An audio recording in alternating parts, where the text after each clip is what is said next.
आज हम ईरान के सर्वोच्च नेता की शहादत का सम्मान करते हैं। The supreme murderer of Iran. जब हम बच्चों की परवरिश मेहदी के सिपाही बनने के लिए कर रहे हैं तो हमें पता है हम क्या कर रहे हैं। मेहदी उनके मसीहा है। वे मानते हैं कि महदी आएंगे और वह क्रोस को तोड़ेंगे और सूअर को अवैध कर देंगे। मुसलमान सूअर को लेकर बहुत जुनूनी है और फिर वह अल्लाह का हुक्म इस्लाम को पूरी दुनिया में स्थापित करेंगे। ठीक है लोगों, मैं अब गिन नहीं पा रहा कि कितने अमेरिकी इमाम हैं। ठीक है, ये सिर्फ कुछ आम अमेरिकी मुसलमान नहीं हैं जो अमेरिका के दुश्मनों का समर्थन करते हैं। नहीं, उनकी संख्या लाखों में है। ठीक है, लगभग आधे अमेरिकी मुसलमान चाहते हैं कि अमेरिका हारे क्योंकि वे उसे साम्राज्यवादी मानते हैं। दोस्तों, मुझे तुमसे एक गंभीर बात करनी है, जैसे अमेरिकी झंडा जलाना। वल्ला, ये खूबसूरत नज़ारा है, लेकिन ये काफ़ी नहीं है। हमें सभी पूंजीवादी और साम्राज्यवादी व्यवस्थाओं को नष्ट करना चाहिए। हमें अमेरिकी सरकार, जिसे वैश्विक आतंकवादी संगठन भी कहा जाता है, को पूरी तरह से जड़ से खत्म कर देना चाहिए। हम अब सहन नहीं कर सकते कि सबसे बुरे, हिंसक, दुष्ट और घिनौने लोग हमारा नेतृत्व करें, क्योंकि वे सबके लिए दुनिया को बुरे सपने जैसी बना देंगे। तो आगे बढ़िए और उस घिनौने, खून से सने, नरसंहारी, घटिया अमेरिकी झंडे को जलाते रहिए जिसे गुलाम मालिकों ने बनाया था। मुझे फर्क नहीं पड़ता, पर यह भी देखें कि आप उन व्यवस्थाओं को खत्म करने में भूमिका निभा रहे हैं जो अत्याचारों को संभव बनाती हैं। फ्री पैलेस्टाइन में धन्यवाद। लेकिन वे आम नागरिक हैं, वे भीड़ में गायब हो सकते हैं। लेकिन अमेरिकी इमाम, मुझे नहीं पता कि सिर्फ 2026 में मैंने कितनों को दिखाया है जो खुलेआम अमेरिका के दुश्मनों के लिए जयकार कर रहे हैं। मैं आपके लिए ऐसा करता रहूंगा जैसे ब्रिटेन के लिए करता आया हूं। मुझे पता है ब्रिटेन के लोग जाग रहे हैं। मुझे पता है अमेरिका के लोग भी जाग रहे हैं, लेकिन लोगों को एकजुट करने के लिए हमें इसे बार बार करना होगा। मैं आपको कुछ और वीडियोस दिखाऊंगा, ठीक है? इन वीडियो की संख्या अब नियंत्रण से बाहर है। इसे देखें। ये ओरलैंडो की मस्जिद में बैठे अमेरिकी शिया इमाम हैं। सुनिए ये क्या कह रहे हैं। वो ईरान में वली उल फतेह को चुनना चाहता है। ये आदमी बेवकूफ और पागल है। वह ये अंग्रेजी में भी कर रहा है ताकि अमेरिकन लोग सुन सकें। अमेरिका ने अभिव्यक्ति की स्वतंत्रता इसलिए विकसित की ताकि अमेरिकी लोग अपनी सरकार की आलोचना कर सके। ठीक है, यही अभिव्यक्ति की स्वतंत्रता का उद्देश्य था। अभिव्यक्ति की स्वतंत्रता का मकसद अमेरिका को भीतर से खत्म करना नहीं था। ये लोग देश के प्रति वफादार नहीं हैं। ठीक है, ये लोग मानव अधिकारों के आदर्श नहीं हैं।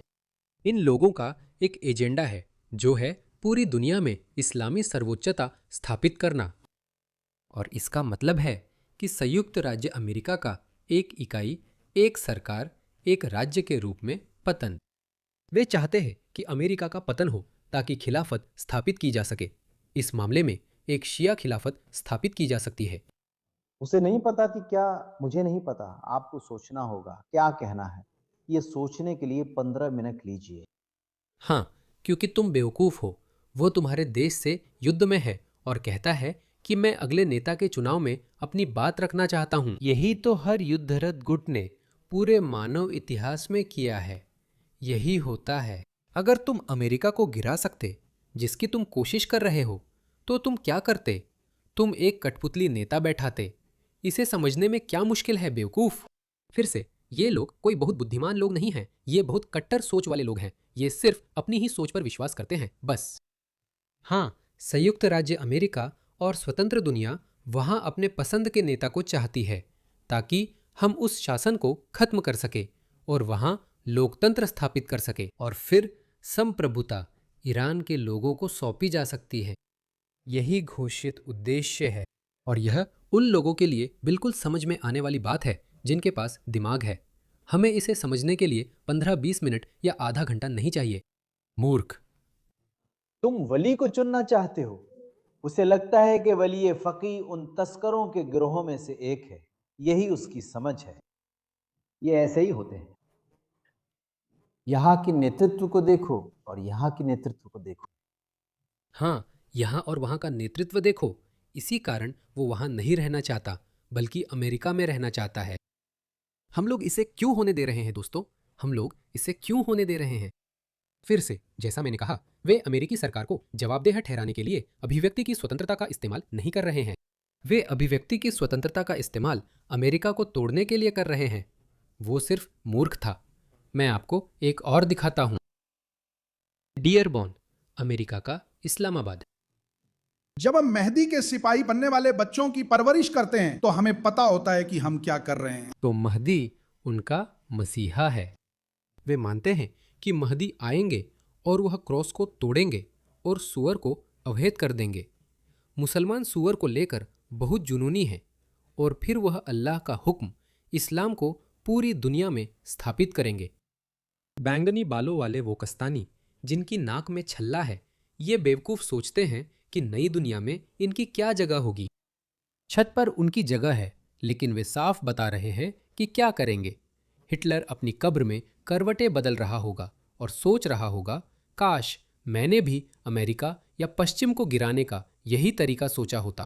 क्योंकि उसने सोचा, अगर मैं कुछ नाजियों को अमेरिका और लंदन भेजूं और वे हमारे विचार फैलाएं तो उन्हें ज़रूर गिरफ्तार किया जाएगा। उसने यही सोचा था, पर वह गलत निकला। पश्चिम में आप ऐसा कर सकते हैं। हम इसकी तलाश कर रहे हैं। इंशाअल्लाह हम उम्मीद कर रहे हैं कि अपने बच्चों को मेहदी की सेना में शामिल होने का एक मौका दे सकें। मेहदी की सेना में सिर्फ कुछ मौलवी नहीं जो केवल बातें फैलाते हैं, बल्कि असली सेना में, ताकि वे लड़ सकें।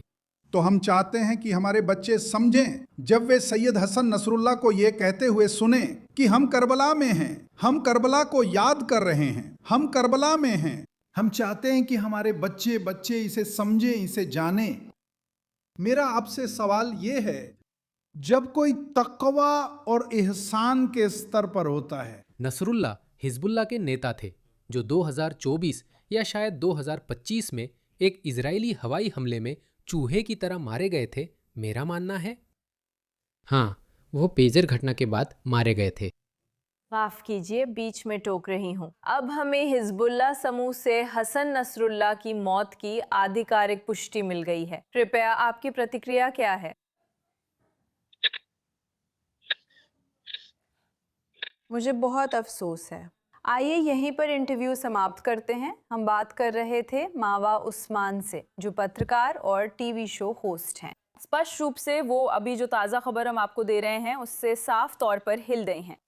जब वो ऐसा बयान देते हैं, क्या उन्हें उन हदीसों की जानकारी नहीं है जो हुसैन के दर्जे के बारे में बताती हैं? वो क्यों कहते हैं कि वो इस दौर के हुसैन हैं? क्या हुसैन इतने बुरे इंसान थे? खामनेई ने सत्ता में बने रहने के लिए अपने ही 30,000 लोगों की हत्या की। आखिर में टकर कार्लसन की गलत जानकारी से वो चूहे जैसा मारा गया। खैर, ये लोग तो बस पागल है। मकसद उनके विचारों का प्रचार करना नहीं है। मकसद आपको दिखाना है कि यहाँ ऐसे कितने अमेरिकी इमाम मौजूद हैं। ये इन वीडियो का मोन्टाज है, 13 मिनट लंबा है। मैं पूरा नहीं दिखाऊंगा। इसे देखिए। ये सब खामनेई का शोक मना रहे हैं। ये सब अमेरिका की मौत के लिए दुआ कर रहे हैं और ये सभी अमेरिका में ही हैं। एक मैंने उस पर वीडियो बनाया था। 2, 3, 4 उस पर भी एक वीडियो बनाया था। 5 ओह वो रो रहा है। 6, 7, 8, 9, 10 ये 10 है। देखो इसे, ये न्यूयॉर्क में है। हाँ, वो कहाँ है? मुझे आखिरी चलाने दो। आज हम वहां पहुंच गए। देखो, उसने चेहरा ढक लिया क्योंकि उसे लगता है कि वे मुझे कभी भी गिरफ्तार कर सकते हैं। लेकिन हम उन्हें गिरफ्तार नहीं करते। वे सच में हैरान हैं, ये क्या हो रहा है। वे लगातार हदें पार कर सफल हो रहे हैं। यहाँ तक कि युद्ध में भी हम इन्हें नहीं रोक रहे हैं। 1945 में न्यूयॉर्क और लंदन में कितने लोगों ने हिटलर की मौत का शोक मनाया? कितने लोग? शहादत का सम्मान करते हैं ईरान के सर्वोच्च नेता की, ईरान के सर्वोच्च हत्यारे की। अल्हम्दुलिल्लाह। देखा आपने? मुश्किल से 2 हफ्ते हुए हैं। हाँ, करीब 2 हफ्ते। पिछले 2 दिनों में जहाँ तक हमें पता है 10 इमाम खुले आम दुश्मन का समर्थन कर हमारे युद्ध प्रयासों को कमजोर कर रहे हैं। यह देशद्रोह है। हम देशद्रोह के कानून क्यों लागू नहीं कर रहे हैं? हमारे पास ये कानून हैं। ये कानून किसी वजह से बनाए गए हैं, लेकिन हम इन कानूनों को लागू नहीं कर रहे हैं। यह बेहद अफसोसनाक है। सच में ये बहुत दुखद है।